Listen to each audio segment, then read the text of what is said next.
Hello दोस्तों UPPCS mains GS का ये सेकंड पेपर है, उसका ये पहला वीडियो है।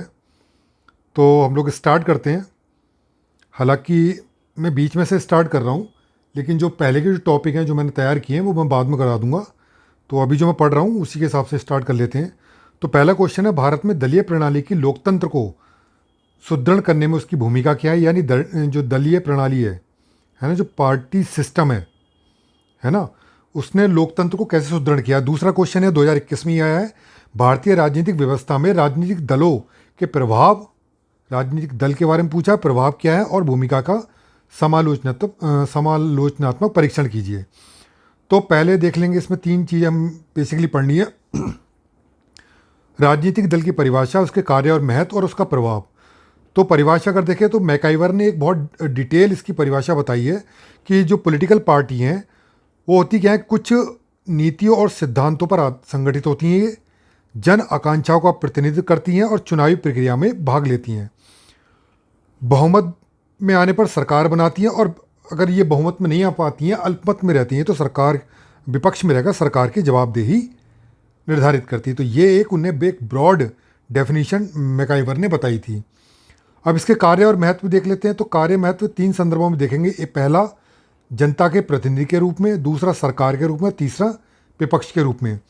तो जनता के प्रतिनिधि के रूप में समस्याओं के प्रति जागरूक करना जनता को, जन प्रतिनिधित्व उनको पार्टिसिपेशन मतलब रिप्रेजेंटेशन देना जनता को, जनमत निर्माण करना। जनमत कैसा निर्माण, अगर कोई सत्तारूढ़ दल है वो ठीक से कार्य नहीं कर रही तो जनता को वो लोग, ये राजनीतिक दल बताते हैं कि भाई देखो ये ठीक से कार्य नहीं कर रही है, इसलिए उस सरकार के विरुद्ध ये एक जनमत तैयार करते हैं।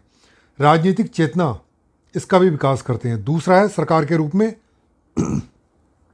नीति निर्माण और क्रियान्वयन में इसकी भूमिका होती है। शासन प्रशासन की बागडोर सरकार के हाथ में होती है, जो कि सरकार मतलब जो राजनीतिक दल हैं जो चुनाव जीत कर आते हैं वही तो सरकार बनाते हैं, तो शासन प्रशासन की बागडोर भी इनके हाथ में होती है।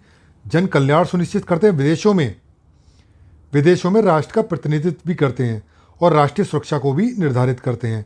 विपक्ष के रूप में इनकी क्या भूमिका रहती है राजनीतिक दल की, सरकार और जनता के बीच ये सेतु का कार्य करते हैं। ठीक है, जनता के जो मसले हैं वो संसद या विधानमंडल में ये उठाते हैं, सरकार तक पहुंचाते हैं। दूसरा, सरकार की जो निरंकुशता है उस पर नियंत्रण करते हैं, सरकार की जवाबदेही निश्चित करते हैं और जनमत का भी निर्माण करते हैं। इसके अगर प्रभाव की बात करें तो सकारात्मक और नकारात्मक इनके प्रभाव होते हैं। सकारात्मक प्रभाव क्या है, आम जन की आवाज़ बनते हैं, जनता का कल्याण सुनिश्चित करते हैं, विधि के शासन की स्थापना में इनकी भूमिका होती है राजनीतिक दलों की, और जनतंत्र के सशक्तिकरण में इनकी भूमिका होती है। नकारात्मक भूमिका है, नकारात्मक भूमिका क्या है कि जब राजनीतिक दलों का उद्देश्य क्या रहता है कि किसी भी तरीके से राजनीतिक सत्ता प्राप्त करना, तब ये इनकी नकारात्मक भूमिका में आ जाते हैं। इसके लिए क्या क्या करते हैं, क्षेत्रवाद और सांप्रदायिकता को प्रोत्साहन देते हैं, बढ़ावा देते हैं। जैसे मुजफ्फरनगर दंगे हुए, मणिपुर में जो हिंसा हो रही कहीं ना कहीं पॉलिटिकली मतलब मोटिवेटेड है वो। भ्रष्टाचार और प्लूटोक्रेसी, इसका बढ़ावा मिलता है। प्लूटोक्रेसी मतलब जो शासन तंत्र है, जो सरकार है, सरकार कुछ जो गिने चुने लोग हैं, चुनिंदा जो ऊपर बैठे हुए लोग हैं, चाहे वो पॉलिटिशियन हुए चाहे वो बिजनेसमैन हुए, उनके हाथों में आ जाती है। ठीक है, जैसे इलेक्टोरल बॉन्ड का जो अभी स्कैम आया था उसमें देखने को मिला कि बड़े बड़े लोगों ने ही सरकार को फंडिंग करी थी। परिवारवाद देखा जाता है। आज भी अधिकांश जो राजनीतिक दल हैं भारत में, उनमें क्या होता है, जो उनके हेड हैं, जो उनको कंट्रोल कर रहे हैं उन राजनीतिक दलों को, उनके परिवार के सदस्य ही कर रहे हैं। जैसे साउथ में डीएमके देख लो। और जब ये परिवारवाद राजनीतिक दल पर हावी होता है तो उसके अंतर्गत क्या होता है, जो आंतरिक लोकतंत्र है, इंटरनल डेमोक्रेसी है, वो लगभग समाप्त हो जाती है। तो भारतीय राजनीतिक दल जो भी हैं उनमें एक प्रकार से इंटरनल डेमोक्रेसी बहुत कम देखने को मिलती है। अगला है राजनीतिक आपराधिक गठजोड़। एडीआर ने बताया कि 19वीं लोकसभा जो है उसमें करीबन 45%, ये 40 नहीं 45% हैं,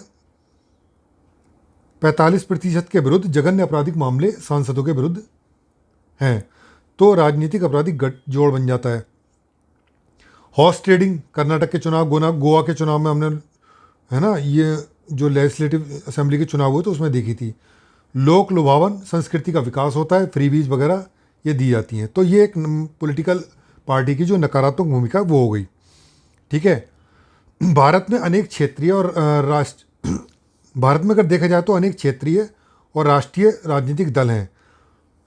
भारत की राजनीतिक व्यवस्था को बहुदलीय राजनीतिक प्रणाली के साथ साथ भारतीय विविधता को प्रतिनिधित्व प्रदान करती हैं। ये जितनी भी क्षेत्रीय दल हैं और राष्ट्रीय दल हैं, भारत की जो राजनीतिक व्यवस्था है उसको बहुदलीय प्रणाली बनाती है, साथ ही साथ जो भारतीय विविधता है उसको प्रतिनिधित्व प्रदान करती हैं। इन दलों ने भारतीय लोकतंत्र को सशक्त करने में महत्वपूर्ण भूमिका निभाई है, बावजूद इसके कि इनके साथ बहुत सारी नकारात्मक इनमें प्रवृत्तियाँ देखी जाती हैं। भारत में दलीय व्यवस्था की प्रकृति ये अलग से है, ऐसी देख लें दलीय व्यवस्था की प्रकृति कैसी है। तो बहुदलीय है, भारत में बहुत सारे दल हैं। विश्व के सर्वाधिक पंजीकृत राजनीतिक दल जो है भारत में ही है, ठीक है। राष्ट्रीय स्तर पर तुम्हारे क्षेत्रीय स्तर पर बहुत सारे दल हैं। कितने टोटल दल हैं अभी मैंने उनकी संख्या याद नहीं, देख लीजिएगा। तीसरा इनके अगर प्रकार की बात करें तो उदारवादी सिद्धांतों पर आधारित दल है, जैसे कांग्रेस हो गई, आम आदमी पार्टी हो गई, ये उदारवादी सिद्धांतों पर आधारित है। रूढ़िवादी और जो परंपराओं को ज़्यादा महत्व देती हैं वो बीजेपी हो गई, अकाली दल हो गई, और ये IMIM जो उसकी है ओवैसी की पार्टी वो हो गई। साम्यवादी सिद्धांतों पर CPI हो गई, CPM हो गई, ये ज़्यादा महत्व देती है। समाजवादी सिद्धांतों पर जैसे समाजवादी पार्टी, बहुजन समाजवादी पार्टी, तो ये इस टाइप से जो विचारधारा आधारित पार्टी, ये इनके प्रकारों के अंतर्गत सम्मिलित किया जाता है। अधिकांश में आंतरिक लोग जो हमारे देश में जो पॉलिटिकल पार्टी हैं, अधिकांश में आंतरिक लोकतंत्र इसका अभाव देखा जाता है। अधिकतर पॉलिटिकल पार्टी पुरुष प्रधान है। इनमें कोई भी ऐसी पॉलिटिकल पार्टी नहीं है, दो चार को छोड़ के, जैसे एक आध को छोड़ के, जैसे तृणमूल कांग्रेस जो ममता बनर्जी की पार्टी है, तृणमूल कांग्रेस, उसके अलावा तो शायद मुझे कोई नज़र नहीं आती। और एक साउथ में थी ADIMK जिसमें ललिता थी, उसके अलावा, और तीसरी मायावती जी। बाकी और पार्टियों में कोई वुमेन लीडिंग रोल में है ही नहीं। सीमांत वर्गों का प्रतिनिधित्व बहुत कम देखा जाता है, खास करके जो महिला हो गई, दलित, आदिवासी लोगों का इन पॉलिटिकल पार्टी को जो ऊंचे पद हैं उन पर बहुत कम देखे जाते हैं। लोकतंत्र को सुदृढ़ करने में बहुदलीय प्रणाली की भूमिका क्या है? एक तो ये पहला है विविधता को प्रतिनिधित्व प्रदान करते हैं, है ना। जैसे वर्तमान में जो हमारी प्रेसिडेंट हैं वो एक आदिवासी महिला है। दूसरा, जवाबदेही सुनिश्चित करते हैं। तीसरा, जांच और संतुलन, ठीक है, संसद के भीतर और संसद के बाहर, ये दोनों करते हैं। जनमत का निर्माण करते हैं। जैसे मणिपुर हिंसा के मतलब सरकार पहले तो उस पर कोई जवाब नहीं दे रही थी, लेकिन जब विपक्षी दलों ने, है ना, सरकार पे प्रेशर बनाया, जनमत निर्माण किया, तो सरकार ने जो मणिपुर हिंसा इस पर अपनी चुप्पी तोड़ी। लोकतांत्रिक मूल्यों का सम्मान इसमें ये बहुदलीय प्रणाली जो है लोकतांत्रिक मूल्यों का सम्मान करती है। अनुकूलनशीलता व लचीलापन इनमें देखा जाता है। जैसे समय के साथ क्या होते हैं, जो मुद्दे होते हैं ना बदलते रहते हैं, तो इनको प्रतिनिधित्व देने के लिए नए नए दलों का उदय होता है। जैसे भ्रष्टाचार विरोधी आंदोलन से आम आदमी पार्टी का उदय हुआ। आगे है रिप्रेजेंटेटिव ऑफ पीपल्स एक्ट के प्रमुख तत्व और आलोचनात्मक परीक्षण इसका UPPCS के 2019 में आया था। तो जन प्रतिनिधि अधिनियम, उसके बारे में बात करेंगे तो इसमें बेसिकली 3-4 बातें करेंगे। तो 2 कानून हैं बेसिकली, ये RPA 1950 और 1951, इनकी विशेषताएं क्या है, महत्व क्या क्या है इनके, और आलोचना। तो RPA जो अधिनियम है, चाहे वो 1951 हो 1950 हो, संसद और विधानमंडल के जो भी चुनाव होते हैं ना, वो इसके तहत होते हैं। RPA 1950 में क्या है, निर्वाचन सूची तैयार करता है, और उसमें जो निर्वाचन सूची से संबंधित में जो संशोधन होता है उससे संबंधित मामले देखता है। जबकि RPA 1951 ये चुनाव के लिए जो भारत में जितने भी संसद और विधानसभा के चुनाव होते हैं उनके लिए वास्तविक रूप से यही एक्ट उत्तरदायी है। इसमें जो प्रावधान होते हैं, अधिसूचना जारी करने से संबंधित प्रावधान होते हैं, नामांकन संबंधी प्रावधान, चुनाव कराए जाने से संबंधित प्रावधान, मतगणना और परिणामों की घोषणा करने से संबंधित प्रावधान होते हैं। इनकी विशेषता अगर देखी जाए तो ये स्वतंत्र और निष्पक्ष चुनाव का आयोजन करते हैं। इनके माध्यम से बुनियादी प्रशासनिक ढांचा जो चुनाव के लिए चाहिए होता है वो उसको एक्वायर करते हैं। ये दलों का पंजीकरण करते हैं, जो राजनीतिक दल होते हैं उनका पंजीकरण करते हैं। ये योग्यता और अयोग्यता, जो सांसद और विधायक हैं ना, उनकी योग्यता और अयोग्यता को ये परिभाषित करते हैं। चुनावी भ्रष्टाचार अपराधों से ये डील करते हैं, और चुनावी विवाद और उससे जो समस्या है, उससे चुनावी विवाद हो, कोई जैसे किसी चुनाव के साथ कोई समस्या उत्पन्न नहीं हो, उसका ये समाधान करते हैं। तो ये इसकी विशेषता हो गई। अब इनका महत्व देख लेते हैं। तो महत्व इनका स्वतंत्र और निष्पक्ष चुनाव कराने, इनको चुनाव है ना,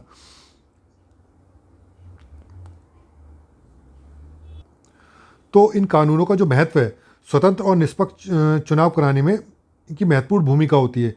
इनके माध्यम से ही लोकतंत्र की स्थापना होती है। इसके लिए क्या करते हैं, समानता सुनिश्चित करता है। दूसरा, गैर अपराधीकरण चुनाव का, भ्रष्टाचार। तीसरा है चुनावों को भ्रष्टाचार मुक्त करना। और चौथा, चुनावों की पारदर्शिता बनाना। तो पहला जो समानता सुनिश्चित करना, ये उसका मतलब क्या है कि जो एक निर्वाचन क्षेत्रों का एक जो प्रतिनिधि होगा ना, जनता द्वारा जो एक प्रतिनिधि चुना जाएगा, वो केवल एक निर्वाचन क्षेत्र के लिए चुना जाएगा। ठीक है, उसी निर्वाचन क्षेत्र के लिए वो पंजीकृत जनता का प्रतिनिधि होगा। हालांकि 2 सीटों से लड़ सकते हैं, लेकिन एक ही सीट से वो एमपी या एमएलए रहेगा। ठीक। गैर अपराधीकरण, आरपीए 1951 की धारा 8 के सेक्शन 1, 2 और 3 ये अपराध मुक्त चुनाव का प्रावधान करते हैं। भ्रष्टाचार मुक्त चुनाव, आरपीए 1951 की धारा 123 ये भ्रष्ट आचरण, जो चुनावों में भ्रष्ट आचरण हो उसको प्रतिबंधित करते हैं। पारदर्शिता, जनता चुनाव आयोग क्या करता है, इस आरपीए एक्ट के माध्यम से जो जनता को उम्मीदवार जो होते, कैंडिडेट होते हैं, उसके संबंध में कोई भी सूचना होती है उसको उपलब्ध कराते हैं। अगर आलोचना की बात करें तो ये आरपीए एक्ट क्या है कि सत्तारूढ़ जो दल है, जो सत्तारूढ़ दल उस टाइम जो सत्ता में जो होता है, उसको जो प्राप्त होने वाले लाभ हैं, विशेषकर प्रशासनिक जो मशीनरी के दुरुपयोग से संबंध हो, चाहे चुनावी फंडिंग हो, उसको कम करने के लिए कोई स्पष्ट इसमें प्रावधान नहीं है। अभी इलेक्टोरल, जैसे कि इलेक्टोरल बॉन्ड अभी देखते हैं हम लोग, इलेक्टोरल बॉन्ड का जो मुद्दा हुआ था, उसमें 90% चंदा अकेले एक ही पार्टी को मिला था, यानी बीजेपी को मिला था। तो इस तरह का जो दुरुपयोग है चुनावी फंडिंग का, इस तरह उसको रोकने के लिए ये जो आरपीए एक्ट है ये काफ़ी नहीं है। दूसरा, आपराधिक तत्वों को रोकने में असफल सिद्ध हुआ ये। आज भी एडीआर की अगर रिपोर्ट देते हैं, ये जो एडीआर है, एसोसिएशन फॉर डेमोक्रेटिक रिफॉर्म, इसके अनुसार 45% सांसद हैं, उनके खिलाफ जघन्य अपराधों के आपराधिक मामले दर्ज हैं। तो इसका मतलब क्या हुआ, ये जो कानून आरपीए एक्ट 1950 से 51 आपराधिक तत्वों को जो विधि निर्माण जो संस्था है उसमें जाने से नहीं रोक पा रहा है। तीसरा, सोशल मीडिया पर इसका कोई कंट्रोल नहीं है।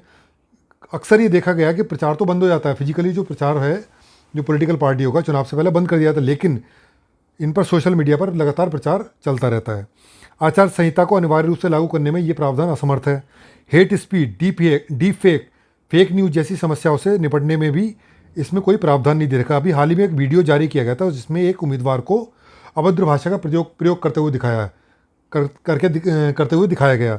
जब उस वीडियो की जांच हुई तो पता लगा वो एआई से उस वीडियो को एआई से बनाया गया था, एक फर्जी वीडियो था वो। ठीक है, तो उपयुक्त चुनौतियां क्या करती हैं, स्वतंत्र और निष्पक्ष जो चुनाव होता है, जो एक चुनाव का जो पहली शर्त होती है उसको प्रभावित करती है, इसलिए चुनाव सुधार की समय की बहुत ज़्यादा मांग है।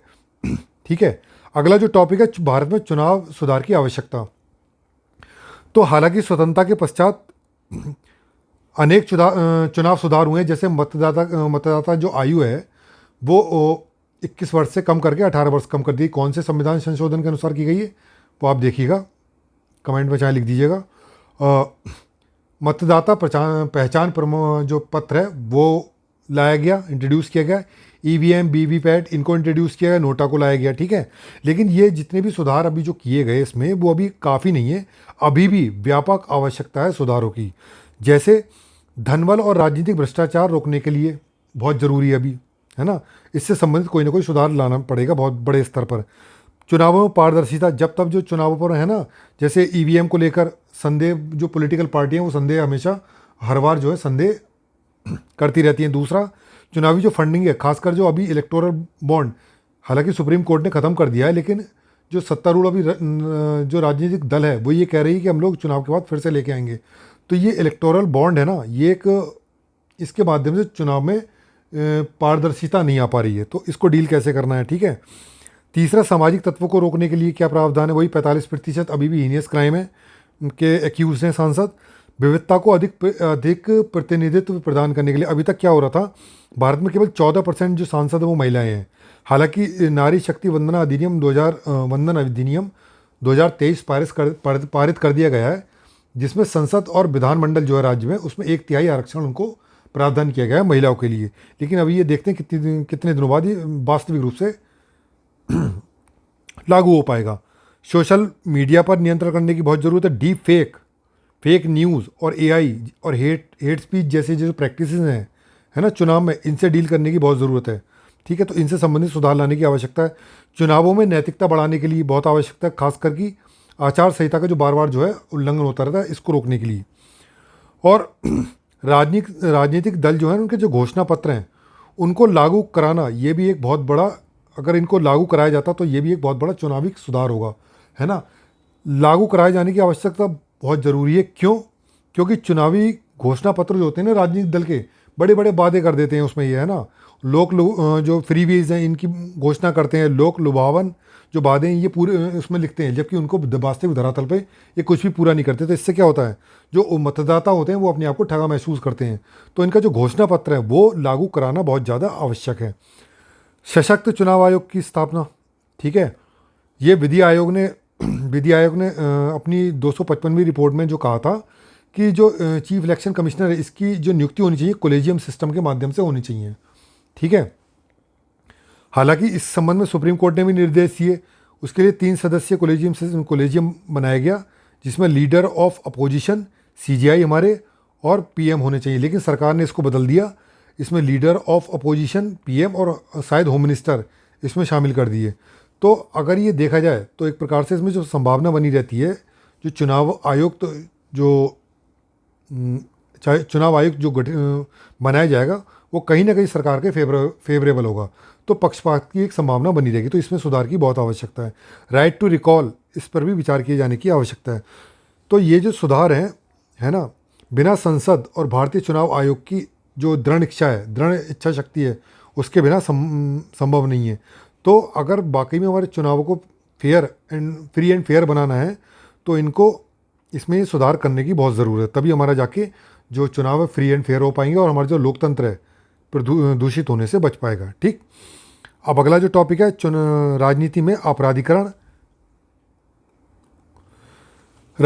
अपराधीकरण, उसके कारण क्या है, परिणाम और रोकने हेतु क्या क्या प्रयास किए गए। तो राजनीति के अपराधीकरण से सबसे पहले देंगे भूमिका या तात्पर्य, इसका क्या अर्थ होता है राजनीति के अपराधीकरण का। दूसरा, कारण क्या क्या है, परिणाम क्या क्या होते हैं, इसे रोकने हेतु प्रयास करने के क्या क्या किए गए हैं। जो प्रयासों के अंतर जो समितियों ने रिकमेंडेशन दिए वो देखेंगे, सुप्रीम कोर्ट ने क्या प्रयास किए और इलेक्शन कमीशन ने क्या प्रयास किए हैं, आगे की राह देखेंगे। तो राजनीति के अपराधीकरण से सीधा सा मतलब है अपराधियों का राजनीति में प्रवेश। जब अपराधी राजनीति में प्रवेश करते हैं, जब प्रवेश करते हैं तो जनतंत्र को अपने हितों के अनुसार क्या करते हैं, प्रभावित करते हैं। एसोसिएशन फॉर डेमोक्रेटिक रिफॉर्म और इलेक्शन वॉच ने कहा है कि 2009 में जो चुनाव हुए थे उसमें 76 एमपी ऐसे आए थे जिनके ऊपर गंभीर आरोप लगाए गए थे।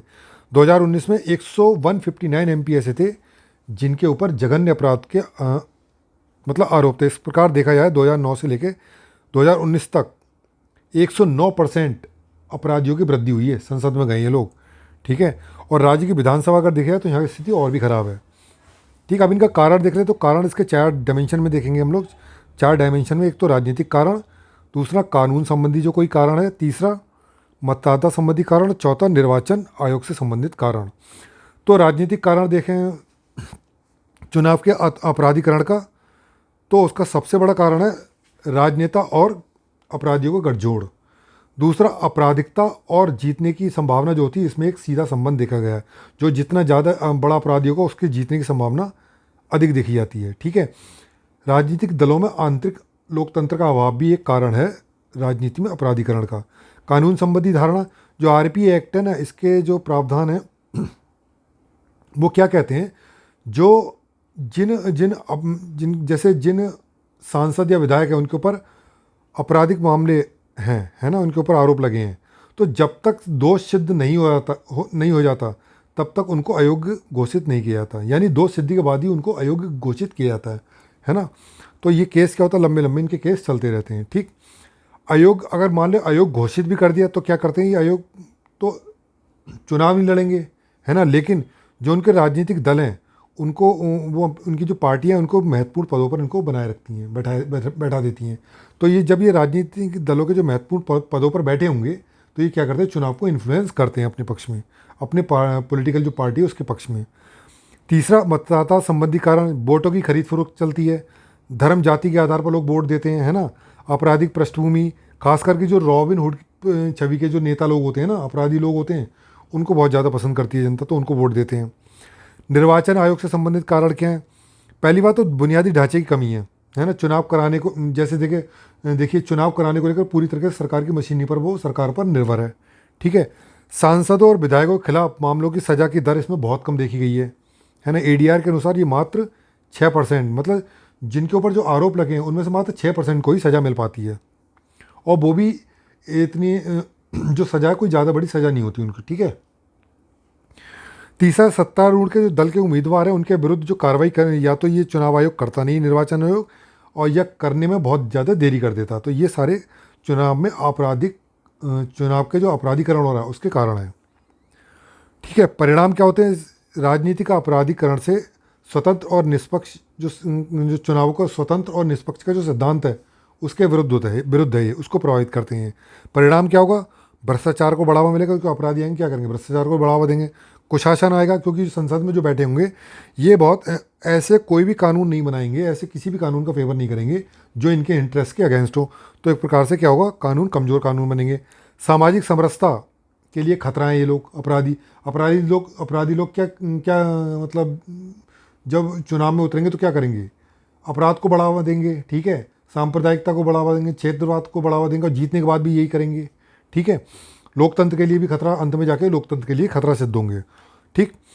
अब इन्हें रोकने हेतु प्रयास किए गए, अलग अलग इनके लिए प्रयास किए गए। तो सबसे पहले देखते हैं विभिन्न जो समितियां हैं और चुनाव के अपराधीकरण को रोकने के लिए किन किन समितियों ने क्या क्या कहा है, ठीक है। तो दिनेश गोस्वामी समिति ने 1990 में आई थी, इन्होंने कहा था चुनावी खर्च पर नियंत्रण की बात करी थी। इंद्रजीत गुप्ता ने कही थी स्टेट फंडिंग की जाए इलेक्शन में। विधि आयोग ने बताया था जो लोकसभा के और विधानसभा के जो चुनाव हो एक साथ होने चाहिए। वाचु समिति ने क्या कहा, राजनीतिक चंदे इसका विनियमन इसको रेगुलेट करने की इन्होंने बात करी। सुप्रीम कोर्ट ने क्या क्या प्रयास किए, तो ADR association for democratic reform versus union of India के लिए 2002 का केस है। इसमें उम्मीदवारों द्वारा अपने आपराधिक विवरण का खुलासा करना अनिवार्य कर दिया गया। दूसरा, lily Thomas versus union of India, इस केस 2013 में आया था। इसमें केस में क्या किया गया, जो दो साल या इससे अधिक की जो सज़ा पाए जिन सांसदों विधायकों को मिली है, उनकी सांसद जो सदस्यता है उनकी सदस्यता को समाप्त कर देगा। अगर किसी भी सांसद को, विधायक को अगर 2 साल या 2 साल से अधिक की सज़ा मिली है तो उनकी जो सदस्यता है वो समाप्त हो जाएगी, है ना। राहुल गांधी की इसी आधार पर समाप्त की गई थी, है ना। Peoples union for civil liberty and versus union of India 2014 का केस है। इसमें नोटा को इंट्रोड्यूस किया गया। Public interest foundation versus union of India 2020 का जो केस है, इसमें राजनीतिक दलों को आपराधिक मामलों में लंबित जो व्यक्ति है उसको अगर कोई राजनीतिक दल किसी आपराधिक मामले में जो लंबित व्यक्ति है उसको उम्मीदवार बनाता है, इसको तो उस राजनीतिक दल को कारणों का उल्लेख करना पड़ेगा कि आखिर क्यों इस आपराधिक प्रवृत्ति के व्यक्ति को, या जिस पर आपराधिक मामले हैं, इसको तुम अपना उम्मीदवार बना रहे हो। तो इस तरह के प्रयास सुप्रीम कोर्ट के माध्यम से किए गए। इलेक्शन कमीशन ने क्या किया, रिटर्निंग ऑफिसर को ये शक्ति दी गई है कि अगर कोई उम्मीदवार जैसे नामांकन कर रहा है ना, तो नामांकन कर अपना पर्चा भरने के दिन ये सिद्ध हो जाता है कि वो अपराधी है ना, उस पर जो आरोप लगाए हैं उस पर सिद्ध हो जाते हैं, तो रिटर्निंग ऑफिसर उस उम्मीदवार का नामांकन रद्द कर सकता है। उड़न दस्ते है ना, फ्लाइंग स्क्वाड की तैनाती की जा रही है, हर डिस्ट्रिक्ट में अब करी जा रही है। तो इसमें क्या करा जाता है, चुनावों में जो काला धन है उसके प्रयोग को रोका जाता है। आए दिन ये फ्लाइंग स्क्वाड क्या है, छापे मारते हैं। तो कुल मिलाकर ये प्रयास किए गए हैं ताकि चुनावों के अपराधीकरण को रोका जा सके। इसके अतिरिक्त वे फॉरवर्ड में क्या है, तो वे फॉरवर्ड में विधि आयोग ने क्या बताया ना, विधि आयोग ने जो कुछ जो आरपी एक्ट है 1951 में, इसमें कुछ प्रावधान को चेंज करने की बात कही ताकि भ्रष्टाचार और अपराध से बेहतरी से लड़ा जा सके। दूसरा, जिन सांसद और विधायकों के ऊपर जो आपराधिक मामले हैं उनकी समयबद्ध जांच हो और जैसे ही जांच हो, उनके जो दोष मतलब सिद्ध हो जाए, तो दोष सिद्ध होते ही उनका स्वतः निलंबन, स्वतः योग्यता सिद्ध हो जाए। ठीक। चुनाव का जो वित्त पोषण है वो राज्य के द्वारा करना चाहिए, राज्य वित्त पोषण की बात की गई है, किया जाना चाहिए। और जिन सांसद या विधायकों को 5 साल से अधिक की सज़ा मिली है, उनका चुनाव लड़ने पर ही प्रतिबंध लगा देना चाहिए। राइट टू रिकॉल के जैसे ऑप्शन को भी इंट्रोड्यूस करना चाहिए। ठीक है। तो ये GS2 का जो GS2 पेपर है उसका ये पहला वीडियो है। इस वीडियो में बस इतना ही। Thank you so much.